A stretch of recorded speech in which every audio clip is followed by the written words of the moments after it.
Les Single Page Applications, abrégé SPA, ont considérablement amélioré l'expérience utilisateur et celle des développeurs depuis leur avènement.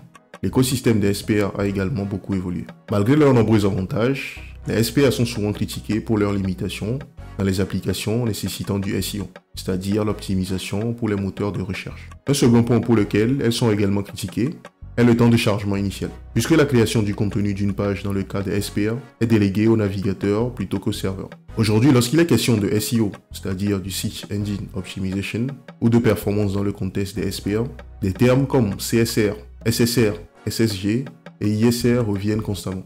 L'objectif de cette vidéo est de passer en revue ces différents types de rendus, en voyant pour chacun ses avantages et ses inconvénients, afin de mieux orienter nos choix à l'avenir. Pour commencer, nous allons remonter un peu le temps pour comprendre comment les SPA sont apparus. Avant les SPA, chaque changement de page nécessitait une requête pour recharger l'intégralité de la page. Et cela, même si une petite partie seulement de la page changeait. Si nous prenons comme exemple le layout d'une page, ce dernier est constitué généralement de l'entête, c'est-à-dire le header, une barre latérale, le sidebar, le contenu, c'est-à-dire le contents, et enfin le bas de page que nous appelons footer. Donc lors de l'interaction de l'utilisateur, dans la majorité des cas, seul le contenu change en fonction de l'interaction de l'utilisateur.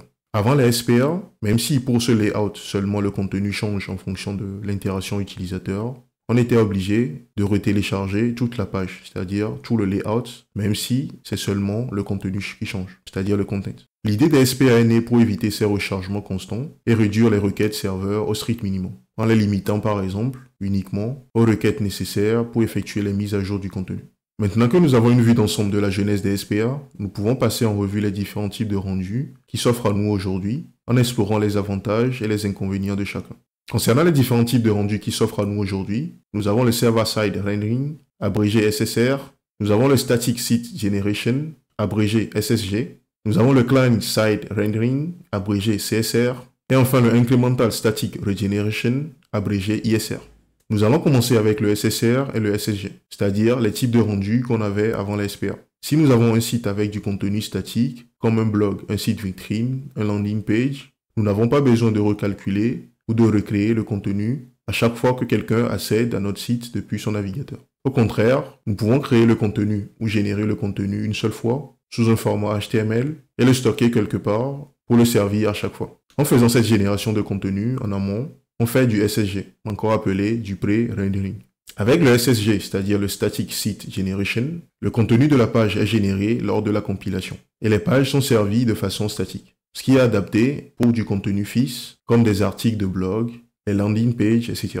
Concernant les avantages du SSG, ce type de rendu est idéal pour le contenu statique. Il peut s'adapter au contenu dynamique si celui-ci peut être prédéterminé. Par exemple, lorsque nous avons un nombre limité d'utilisateurs ou un contenu qui change rarement. Le SSG est un type de rendu qui est adapté au référencement, c'est-à-dire au SEO. Et il offre également un temps de chargement initial qui est réduit. Concernant ces inconvénients, nous pouvons citer que le SSG requiert une nouvelle génération du contenu dès qu'il y a une modification. C'est-à-dire que pour un blog donné, le fait qu'une seule page de notre blog change demande à ce qu'on régénère tout le contenu de notre blog, c'est-à-dire toutes les pages. Pour améliorer le Static Site Generation, en évitant d'avoir à régénérer tout le contenu, lorsque quelque chose change, comme l'exemple du blog que je viens de donner ou le cas d'un site vitrine, l'Incremental Static Regeneration a vu le jour. Incremental Static Regeneration, abrégé ISR.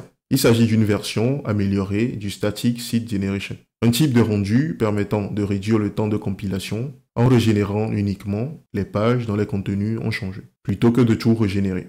Nous avons vu que pour des sites statiques, nous n'avons pas besoin de recréer le contenu à chaque requête utilisateur. Mais qu'en est-il pour des sites ou des applications dont les contenus sont dynamiques et changent par exemple en fonction de l'utilisateur connecté ou de certains paramètres? Eh bien, c'est là qu'intervient le Server-Side Rendering, abrégé SSR. Avec le SSR, le serveur crée le contenu HTML en faisant en amont toutes les requêtes et calculs nécessaires pour créer le contenu de la page. Le contenu de la page est donc généré côté serveur et envoyé au client. Concernant les avantages liés au SSR, c'est un type de rendu idéal pour le contenu dynamique. Comme exemple, lorsque nous avons une page de profil personnalisée en fonction de l'utilisateur connecté.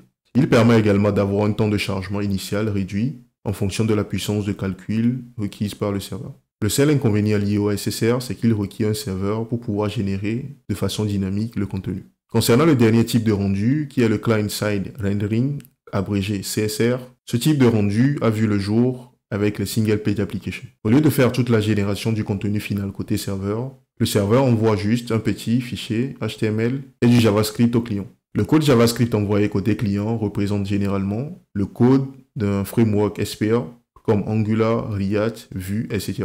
Et c'est ce code JavaScript envoyé au client qui se chargera ensuite de faire tout le nécessaire pour générer le contenu final. Concernant les avantages du Client-Side Rendering, il s'agit d'un type de rendu qui est idéal pour le contenu dynamique. Les interactions avec le serveur sont nécessaires que pour charger les données, facilitant ainsi les interactions utilisateurs et une expérience utilisateur plus fluide. C'est-à-dire qu'on ne charge plus tout le contenu de la page à chaque interaction utilisateur. Concernant les inconvénients liés au Client-Side Rendering, vu que le contenu est généré après le chargement de la page par le JavaScript, il est mauvais lorsqu'il s'agit de référencement, c'est-à-dire de SEO.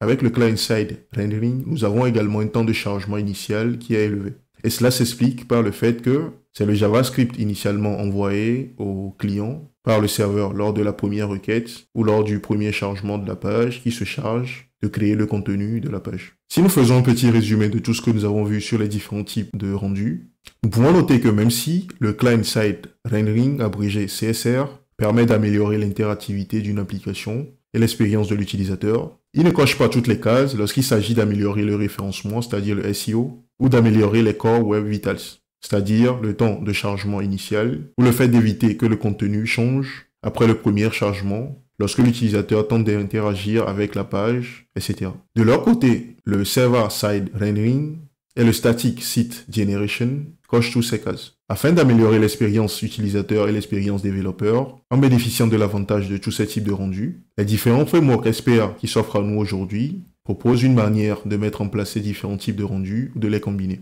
Cependant, les méthodes d'implémentation varient d'un framework à un autre et même d'une version de framework à une autre. Et pour donner quelques exemples, avec Angular, il est possible de faire du Server-Side Rendering et du Static Site Generation en utilisant le module Angular Universal pour des versions d'Angular inférieures à la 17 ou le module SSR qui vient avec Angular avec la version 17 ou en utilisant le Meta Framework Analog.js. Il est également possible de faire du ISR en utilisant le module ou la librairie NGIS ISR. Du côté du framework Vue, il est possible de faire par exemple du SSR ou du SSG en utilisant le framework Nest, qui est un Meta Framework basé sur Vue. Côté React, nous avons également le support du SSR et du SSG à travers le Meta Framework Nest.js.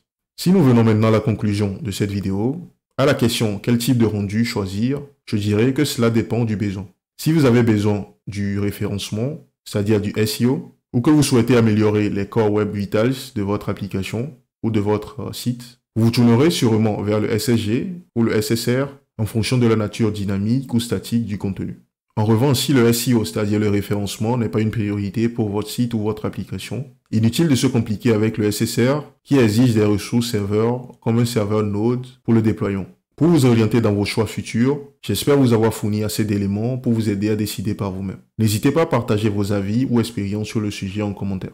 Et pour ceux d'entre vous qui travaillent avec Angular, je prépare une vidéo sur l'implémentation du SSR et du SSG dans Angular. Restez donc connectés pour ne pas la manquer si le sujet vous intéresse. J'espère que vous avez appris quelque chose de nouveau à travers cette vidéo. Si c'est le cas, alors n'hésitez pas à la liker. Et n'hésitez pas également à partager ce contenu autour de vous afin d'améliorer la visibilité de la chaîne. D'ici là, portez-vous bien.